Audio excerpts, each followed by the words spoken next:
À la une de l'actualité, les chiffres indiquent une tendance favorable à 2 semaines jour pour jour des réouvertures. Le porte-parole du gouvernement annonce une amélioration nette de la situation. Dans le Rhône, le taux d'incidence est passé sous la barre des 300, une première depuis début mars. L'établissement français du sang et les hospices civils de Lyon ont lancé un nouvel essai clinique dans les services de réanimation Covid. Le but, évaluer l'efficacité des échanges plasmatiques et éviter du coup l'intubation des patients. À 1 mois et demi des élections départementales, le dépôt des candidatures est terminé. Le scrutin aura lieu en même temps que les régionales les 20 et 27 juin prochains, avec une spécificité dans le Rhône puisque les habitants de la métropole ne voteront pas pour les départementales. Explication dans ce journal. La tendance se confirme, les chiffres baissent dans le département du Rhône depuis plusieurs jours maintenant, même si la tension hospitalière reste forte. Le taux d'incidence est désormais de 286 cas pour 100 000 habitants. Nous sommes donc revenus au niveau de janvier et de février.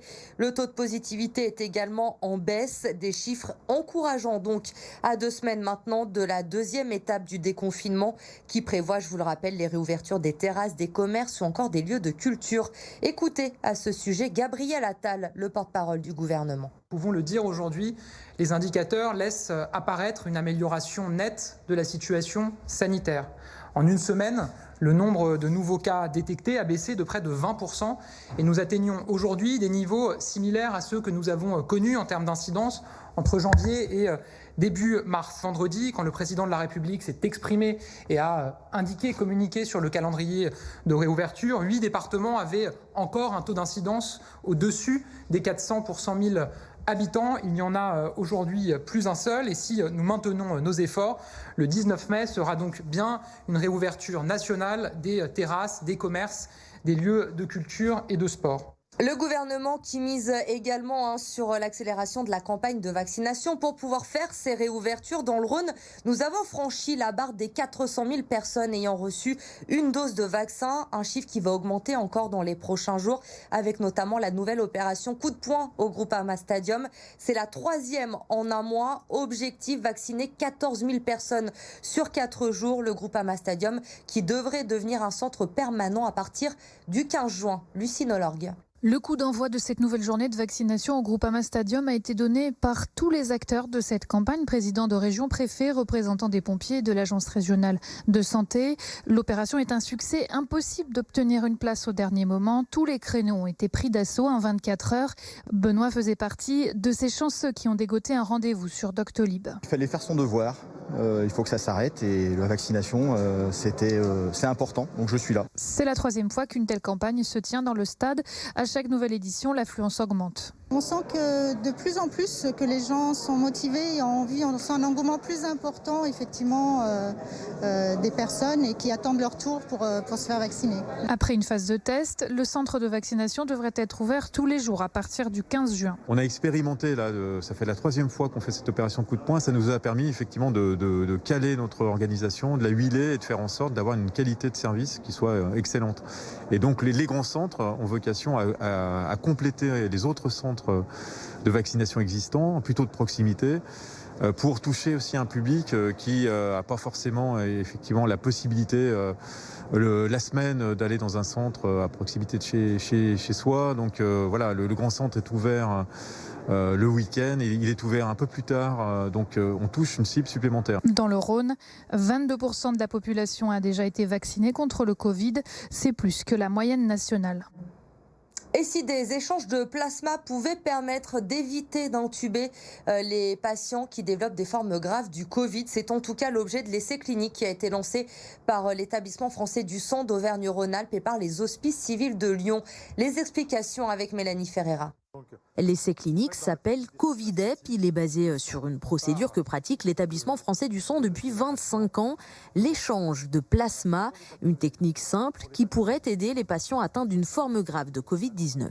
Ils produisent beaucoup trop de substances inflammatoires, ça paralyse le système immunitaire et ces patients n'arrivent pas à faire une réponse immunitaire normale. Donc l'objectif, c'est vraiment de leur enlever ces substances qu'ils ont en trop. On enlève le plasma et on remet du plasma de donneurs sains. L'objectif, c'est d'empêcher l'intubation de ces patients et donc d'augmenter leurs chances de survie. Des premiers tests ont été réalisés avec de bons résultats selon l'équipe de recherche, à confirmer avec cet essai clinique. Les patients sont tirés au sort et donc il y aura les deux bras. Un bras de soins courants, donc il n'y a pas de perte de chance pour les patients, et un bras de l'essai clinique avec les échanges plasmatiques, ce qui nous permettra donc dans les 132 patients de pouvoir étudier l'effet du traitement par échange plasmatique. Les résultats seront analysés dans des laboratoires de l'INSERM à Lyon et Saint-Étienne. Pour cela, l'établissement français du sang a besoin de 100 000 €, mais aussi et toujours besoin des dons de sang, de plaquettes et de plasma. Elles n'avaient pas compris leur fermeture annoncée lors du dernier confinement, alors que les coiffeurs, eux, pouvaient rester ouverts. Les esthéticiennes se préparent donc à accueillir de nouveau leurs clientes à partir du 19 mai.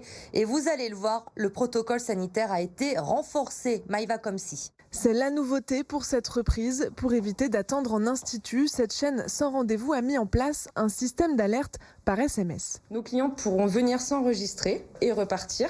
Et revenir grâce à un SMS intelligent qui leur indiquera en fait que leur esthéticienne est prête et que leur cabine est désinfectée. Désinfectée selon un protocole déjà en place avant la fermeture. Et pas question non plus de supprimer les soins du visage de la carte, même si les clientes doivent enlever le masque. L'équipement a été renforcé. Je vais avoir besoin de la visière, de mon masque et de la surblouse qui va être changée après chaque cliente et désinfectée de nouveau pour permettre de protéger de tout projectile. Malgré les pertes après 7 semaines d'arrêt, cette chaîne affiche surtout son optimisme. Voilà, on vous attend le 19 mai. La reprise sera forte et les clientes seront au rendez-vous. Elle nous sollicite beaucoup en nous demandant quand est-ce qu'on réouvre, notamment au niveau de la minceur et de la silhouette. Ça va être les prestations qui vont être le plus prisées, non seulement déjà par rapport à la saison, mais aussi par rapport au confinement, où généralement les clientes se plaignent de mal manger, de mal se nourrir. Donc on aura toutes les solutions à leur proposer de ce côté-là. Les instituts de beauté représentent 540 000 emplois en France, autant de professionnels qui vont pouvoir à nouveau prendre soin de leurs clients. La politique, à un peu moins de 7 semaines du premier tour des élections départementales. Le dépôt des listes s'est terminé aujourd'hui. Les départementales qui vont se tenir, je vous le rappelle, en même temps que les élections régionales, les 20 et 27 juin prochains. Mais il y a une spécificité dans le Rhône, Corentin Marabeuf. Tous les Rhodaniens ne voteront pas pour ces élections départementales. Exactement, Elodie, puisque les habitants des 59 communes de la métropole de Lyon ne votent pas pour ces élections départementales. Rappelez-vous, en 2015, la métropole de Lyon était créée et la naissance de cette super collectivité a entraîné la suppression des 31 cantons de son périmètre. Le département du Rhône n'est donc découpé qu'en 13 cantons. On retrouve notamment les cantons de Villefranche-sur-Saône, l'Arbrel ou encore Brigné. Et c'est donc les habitants de ces 13 cantons qui sont appelés aux urnes en juin prochain.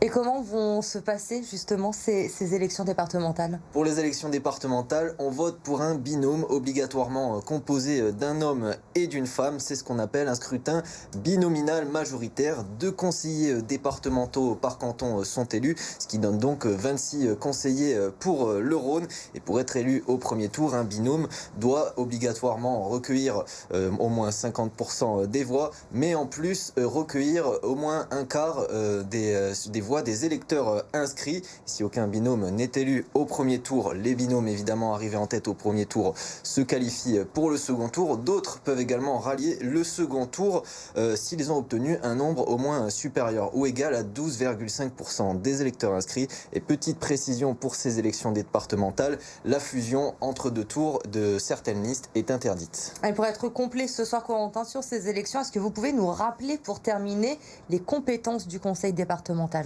4 compétences pour les conseils départementaux. D'abord, un volet solidarité et cohésion territoriale qui représente quand même plus de la moitié du budget des conseils départementaux, qui comprend notamment l'aide sociale à l'enfance, la gestion des maisons de retraite ou encore le versement du RSA. Un autre volet éducation, cette fois avec la construction, l'entretien et l'équipement des collèges. Autre compétence, aménagement et transport, avec notamment la gestion et l'entretien d'entretien des réseaux routiers ou encore des services de transport spéciaux pour les élèves handicapés. Et enfin, dernier volet, actions culturelles et sportives qui vise notamment à subventionner des actions culturelles ou sportives. Merci Corentin pour toutes ces précisions. Elles sont 24 000 en France. Les sages-femmes sont descendues dans la rue aujourd'hui pour dénoncer des conditions de travail jugées inacceptables. Rassemblement sur la place Bellecour. Il s'agit de leur 5e mobilisation depuis le début de l'année.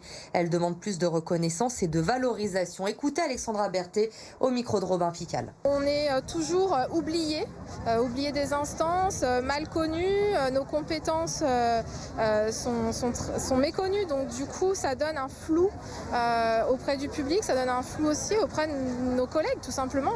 Il y a des médecins qui ne savent pas ce que font une sage-femme, que ce soit les libérales, les hospitalières ou les PMI aussi, les territoriales. On a toutes, en gros, des revendications d'une vraie prise en compte de notre statut, de nos compétences médicales, de l'ensemble de nos compétences, et la revalorisation salariale ou la cotation des actes pour les libérales qui va avec, le demande de plus de moyens.